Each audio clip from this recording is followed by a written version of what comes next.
Assalamualaikum warahmatullahi wabarakatuh. Apa kabar pemirsa Selebis TV? Sedang rasanya saya Adi Febrian kembali menjumpai Anda dalam program Dialog Legislasi. Pemirsa, sistem PPDB telah diterapkan oleh pemerintah, namun masih banyak masyarakat yang mengeluhkan sistem PPDB ini, terutama pada jalur zonasi.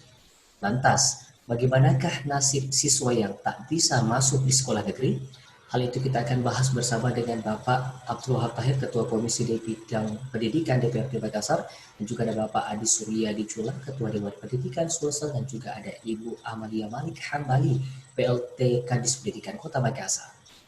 Baik pemirsa Selebis TV, sekarang kita sudah terhubung bersama dengan Bapak Abdul Wahab Tahir, Ketua Komisi di Bidang Pendidikan DPRD Makassar, dan juga ada Ibu Amalia Malik Hambali, Kadis Pendidikan Kota Makassar. Assalamualaikum warahmatullahi wabarakatuh, Pak Wahab. Assalamualaikum warahmatullahi wabarakatuh. Gimana kabarnya nih Pak Wahab? Ya, alhamdulillah sehat. Baik saja. Baik, Ibu Amalia gimana kabarnya Ibu? Ya, alhamdulillah. Iya, baik. Ini kita kalau lihat tahun ajaran baru sudah di depan mata ya Bu Amalia ya. Iya. Iya. Baik, saya ke Ibu Amalia dulu deh, selaku Kadis Pendidikan Kota Makassar. Ini kalau kita lihat sektor pendidikan, apalagi sekarang sudah masuk tahun ajaran baru di tengah pandemi. Tentunya pasti ada tantangan-tantangan yang bisa dihadapi oleh Dinas Pendidikan seperti itu, Bu. Ya, Assalamualaikum warahmatullahi wabarakatuh. Waalaikumsalam. Saya hormati Bapak Wahab Tahir selaku Ketua Komisi D. Kami ini ada Kepala Bidang Dikdas menemani kami, Kepala Bidang PAUD dan Ketua MKKS SMP.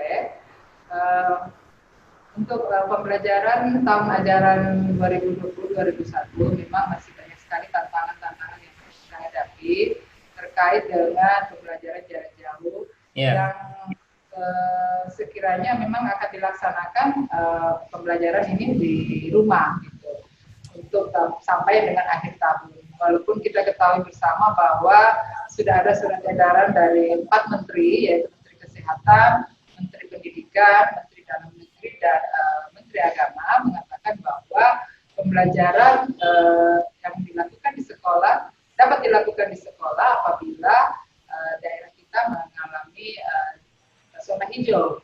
Dan walaupun zona hijau masih ada beberapa persyaratan-persyaratan yang harus dilakukan untuk bisa dilaksanakan pembelajaran di sekolah. Sehingga tantangan yang kita hadapi ini adalah kurikulum yang belum ada keseragaman. Kemudian sistem juga yang belum ada keseragaman. Memang kami juga tetap menunggu kebijakan daripada pemerintah pusat dalam hal ini Kementerian Pendidikan dan Kebudayaan, tetapi kami juga menyampaikan dan himbau kepada semua sekolah, kepala sekolah, apabila ada inovasi-inovasi yang bisa dilakukan untuk bisa melaksanakan pembelajaran jarak jauh ini, kami sangat-sangat berharap seperti itu. Karena memang kondisi yang ada saat ini dibutuhkan inovasi-inovasi, sehingga apa-apa yang menjadi masalah atau kesulitan yang dihadapi baik itu oleh tenaga pendidik maupun tenaga kependidikan, orang tua murid dan anak didik kita, itu bisa kita dapat solusinya seperti itu. Karena tidak hanya kurikulumnya, sarana, fasilitas, sarana itu kan tidak bisa kita samakan semua ya. Anak didik kita kalau di rumah.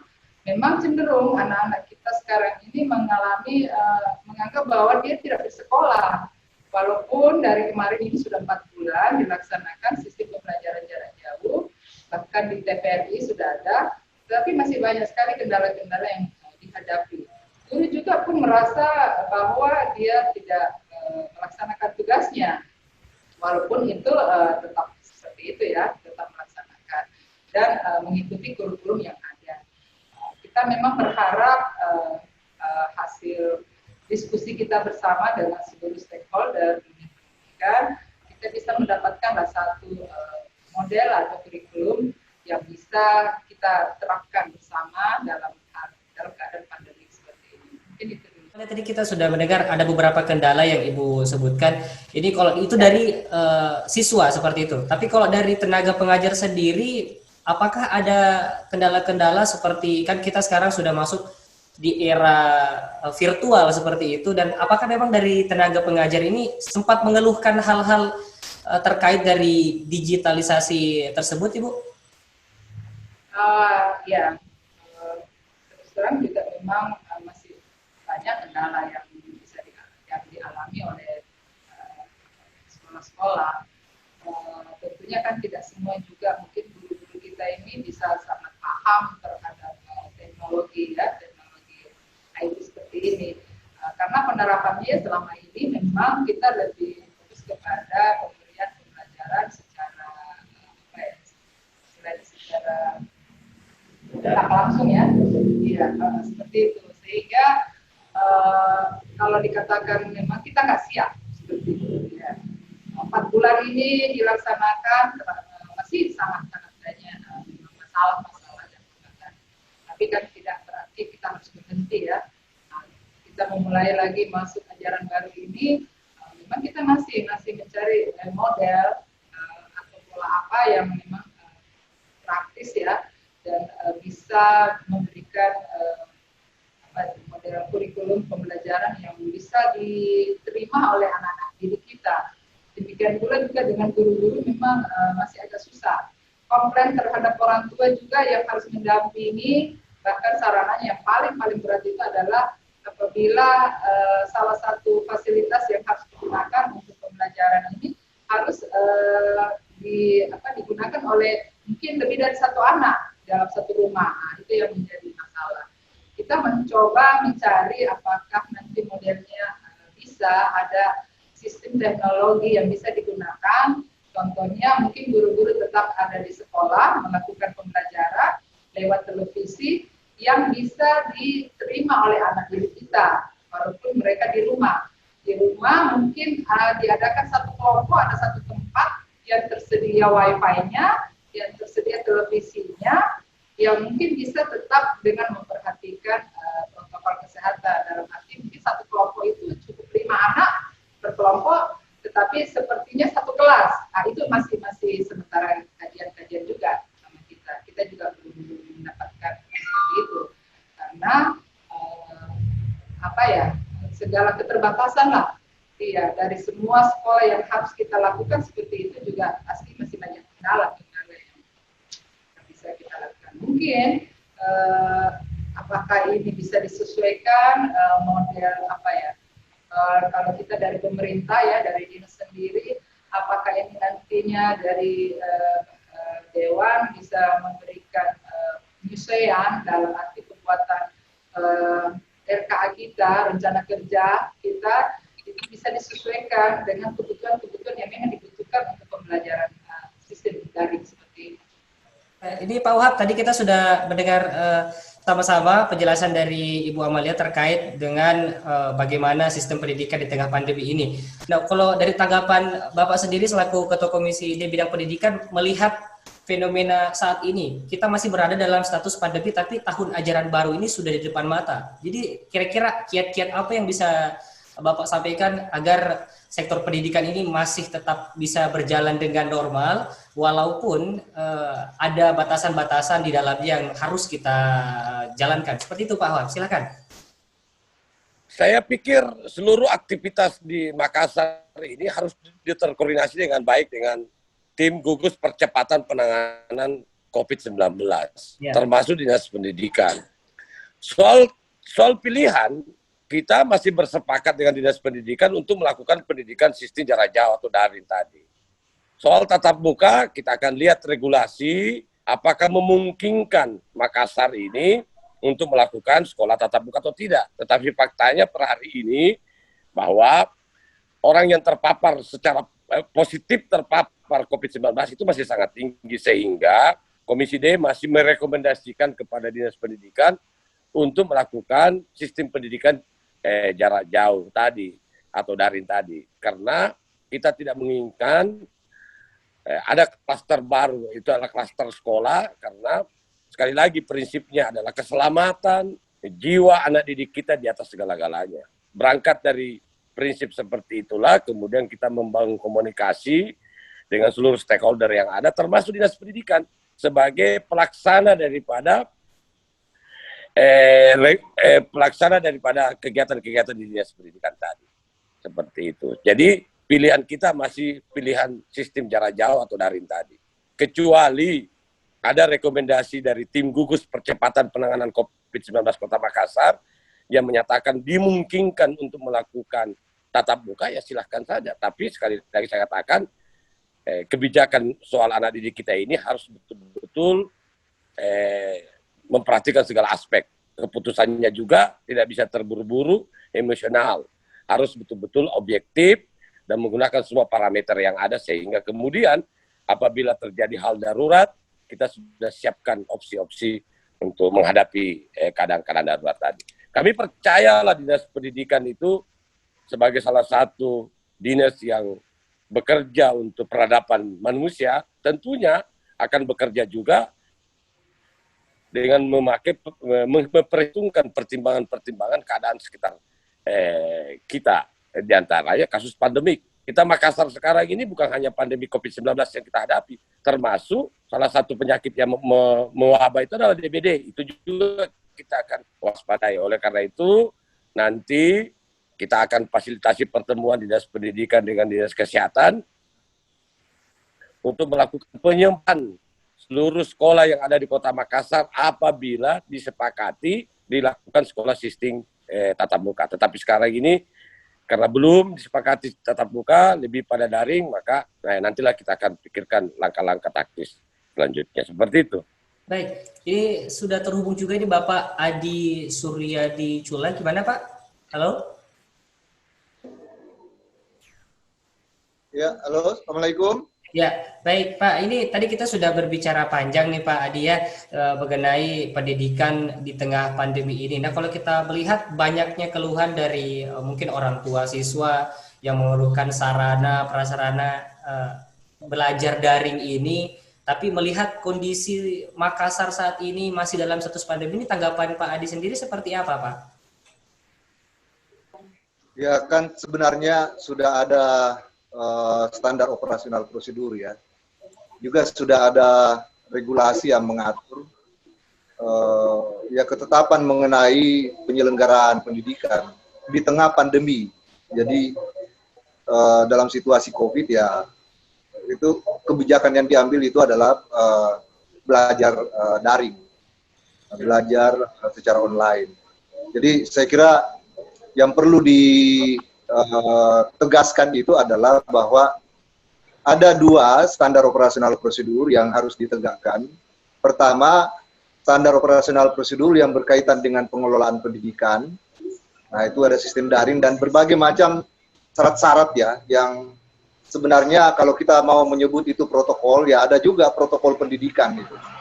Jadi protokol pembelajaran dalam pendidikan itu yang pertama. Yang kedua, pada saat yang sama, nah ini yang sebenarnya yang berbeda dengan sebelum pandemi, karena pada saat yang sama pendidikan dilakukan juga dengan berdasar pada protokol kesehatan. Jadi ada dua protokol yang berlaku, protokol pendidikan atau pembelajaran, sistem pendidikan yang berlaku di tengah pandemi, dan yang kedua adalah protokol situasi COVID ya, yang memang mensyaratkan ya sistem belajar daring, dan kalaupun itu mungkin suatu saat ada pertemuan yang dilakukan secara luring langsung, itu mungkin ya juga ada protokol kesehatan juga kan yang harus dipatuhi dan sudah diatur ya, seperti misalnya masker, pakai masker atau hand sanitizer, pokoknya steril dari kemungkinan adanya ancaman terhadap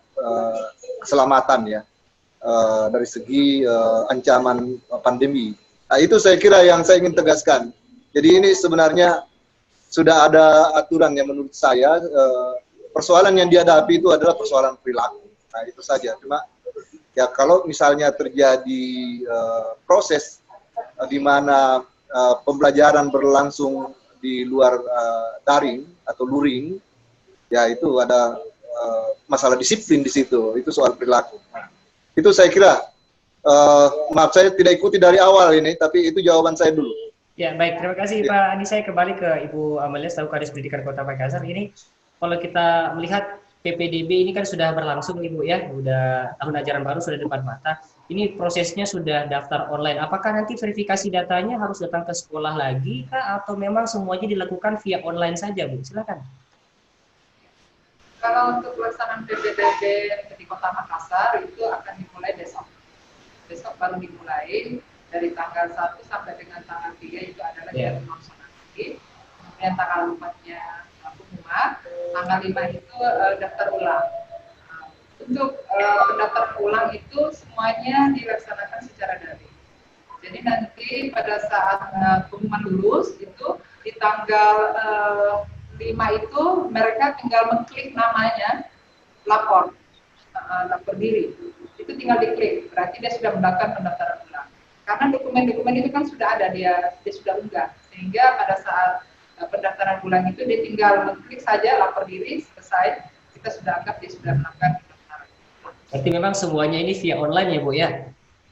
Secara daring. Iya. Baik, ini pelaksanaan zonasi itu tanggal 6 dan tanggal 7. Ya, ini Bu, tidak ada laporan yang masuk kamu di Dinas Pendidikan ini soal zonasi seperti itu, karena kan banyak saya dengar-dengar ini orang tua siswa mengeluhkan sistem zonasi ini yang anaknya ini nyaris harus bersekolah di sekolah swasta dikarenakan sistem zonasi yang ada. Kira-kira ini sistem zonasinya ini jaraknya paling jauh itu dari sekolah berapa sih Bu?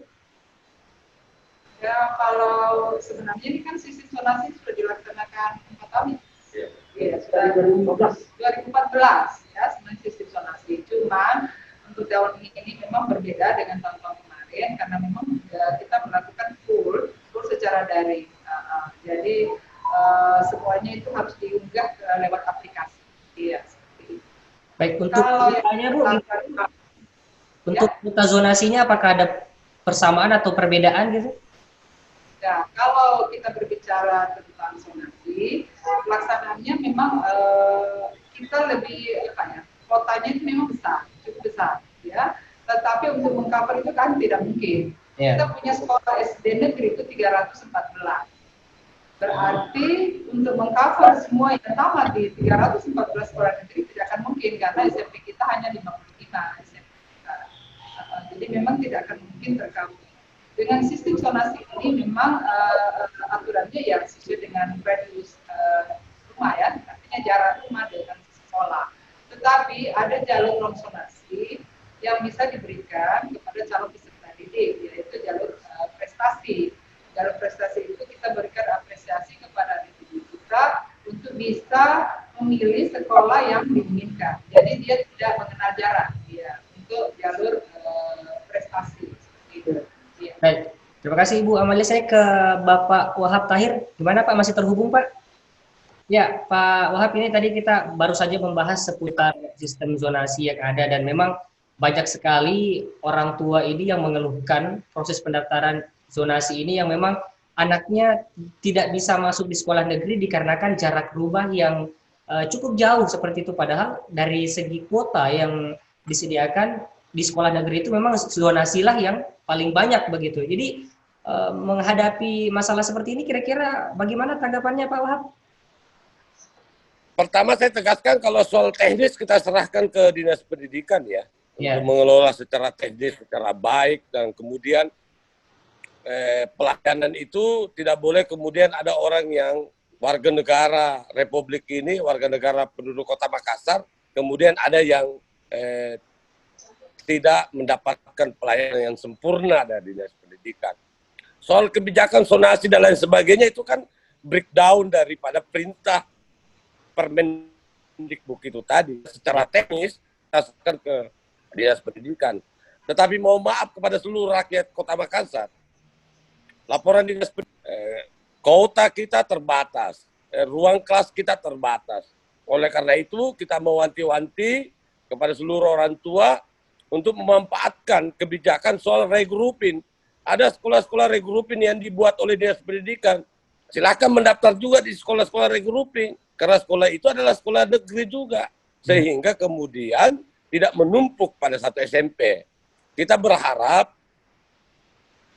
Dinas Pendidikan betul-betul mampu mengurangi sedikit noise yang terjadi di PPDB tahun ini.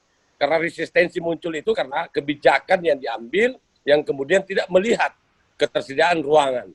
Nah, kita yakin dan percaya kepada Dinas Pendidikan berdasarkan mapping yang mereka lakukan, pasti tentunya kebijakan yang diambil soal PPDB ini tadi ya, tentunya pertama sangat memperhatikan ketersediaan ruang kelas tadi. Sehingga semua orang bisa kemudian berkompetensi dengan sehat untuk mendapatkan haknya sebagai seorang siswa di SMP tadi.